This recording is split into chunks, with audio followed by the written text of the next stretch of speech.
dans les discours, on parle même d'une possibilité d'effondrement, de fin de civilisation.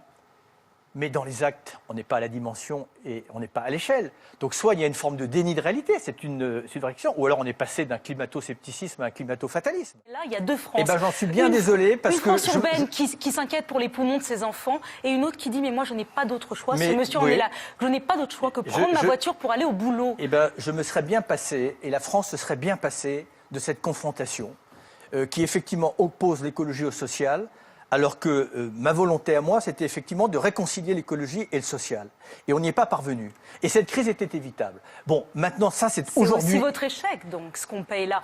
Je veux pas vous... Mais ce qu'il faut entendre, c'est que tout ça, c'est révélateur, effectivement, d'une inégalité par rapport à la fiscalité, pas simplement la fiscalité écologique. Parce que vous savez, les gens savent que les avions, le kérosène des avions n'est pas taxé. Ils savent que le fuel lourd des cargos ou des porte-containers n'est pas taxé.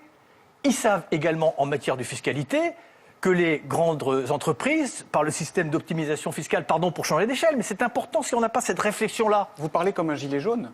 Mais il n'y a pas besoin ou d'être un gilet jaune ou être à l'extrême gauche de l'échiquier politique pour s'en indigner, s'en offusquer. Pourquoi ? Pas pour des raisons, je veux dire, pour des valeurs idéologiques. Simplement parce que la solidarité aujourd'hui, ça n'est plus une option.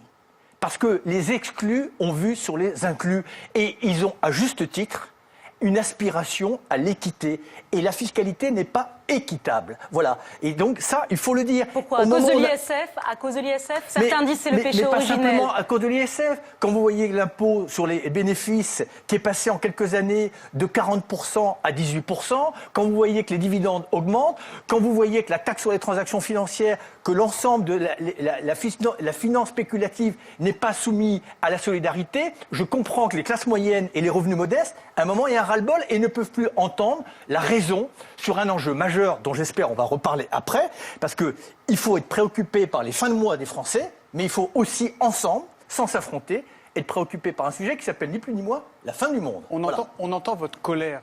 Est-ce que c'est pas ça ? Est-ce qu'on n'est pas tous fatalistes ? Est-ce qu'on ne se dit pas après nous le déluge ? Est-ce qu'on ne se dit pas aussi la planète s'est adaptée à tout, elle s'adaptera à ça ? D'abord, la planète, j'en sais rien, mais l'humanité pas. Et le fatalisme des uns nourrira le fanatisme des autres. Voilà. Il faut bien avoir conscience en cela. Voilà. Parce que ceux qui vont subir ou qui subissent déjà les conséquences des changements climatiques sont des hommes et des femmes qui subissent la conséquence d'un mode de développement dont ils n'ont pas profité, qui parfois s'est fait sur leur dos et qui en subissent les conséquences négatives. Est-ce que vous croyez qu'ils vont rester les bras croisés ?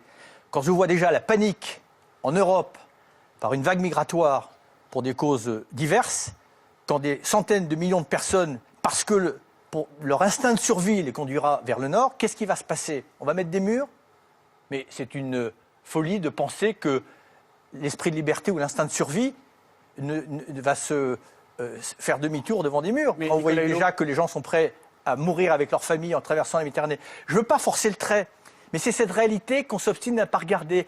Et c'est pour ça qu'opposer les gilets jaunes avec des vraies souffrances, mais d'un autre ordre, et faire en sorte que tout d'un coup, on tourne en dérision l'écologie, j'avoue que j'ai du mal à le comprendre. Et que ceux qui ne sont pas dans cette souffrance-là devraient garder raison.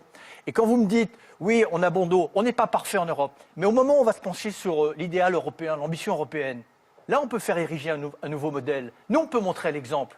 Mais de l'autre côté, il y a un sujet qui s'appelle la fin du monde, qui n'est plus une hypothèse d'école. Voilà. En tout cas, la fin d'un monde pacifique. Voilà. Et il y a un moment ou un autre, au-delà de nos divergences, au-delà de nos colères, au-delà de nos préjugés, eh bien, il va falloir soit qu'on se retrouve tous ensemble et qu'on partage une vision, une ambition, et que dans une cohérence absolue et une équité et une solidarité, eh bien, on décide de prendre en main notre destin, qui est déjà en train de se jouer. Vous avez vu que ce matin, l'Organisation mondiale de météorologique nous a dit qu'on avait battu toutes les températures historiques. Mais des informations comme ça, on en a tous les jours. On finit même par être blasé. On s'accommode de la gravité. Voilà. René Char, et je trouve que cette phrase aussi va bien à notre époque, il dit « l'essentiel est en permanence menacé par l'insignifiant ». Je pense que ça vaut réflexion. Mais la solidarité, ça ne peut pas être un mot creux. C'est pas la tendance du moment. Hein. La solidarité, ça ne marche pas dans un monde où la plupart de l'argent qui circule ne participe pas à la solidarité et où 1% concentre 93% des richesses de la planète, où la tyrannie de la finance accapare l'ensemble des biens communs. Et chacun qui est une fibre humaniste devrait s'en offusquer. Thomas Soto, que du coup, comme ils font rien, on va rien faire non plus. Et on va céder à cette forme de résignation. Non, je me demande si ceux qui veulent faire bouger les choses sont on est en train de perdre la guerre, un peu impuissants. alors que c'est un effort de guerre qu'il faut faire. C'est un effort de guerre, c'est un plan Marshall qu'il faut faire. L'Europe peut le faire et elle a tout intérêt à le faire. L'Europe seule ? D'abord, mais déjà pour montrer l'exemple. Vous avez vu les conséquences sur l'économie, sur la santé, sur la sécurité, sur tout ce qui touche à notre société. On va le payer plein pot. Et à un moment ou à un autre, nos démocraties vont s'effondrer. Eh bien moi, je préfère l'Europe, si on veut réconcilier les gens avec l'Europe pour ceux qui en doutent. Voilà. Aujourd'hui, l'Europe, elle est eurosceptique. Je vois tout ça, je ne suis pas aveugle, mais raison de plus pour se lever. Comme le disait Martin Luther King à propos de la cause des Noirs, il disait on est condamnés à agir ensemble ou à tous mourir comme des idiots. Eh ben moi, Edgar Morin disait, puisqu'on est tous foutus, soyons frères.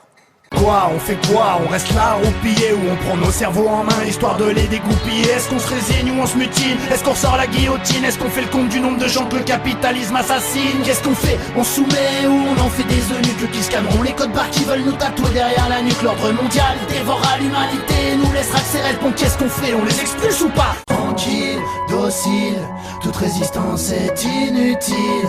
Qu'est-ce que tu vas faire? C'est débile. Reste bien tranquille, immobile. T'avises pas de jouer les imbéciles. Tu verras, tout est bien plus facile quand on a la tête vide comme un Playmobil.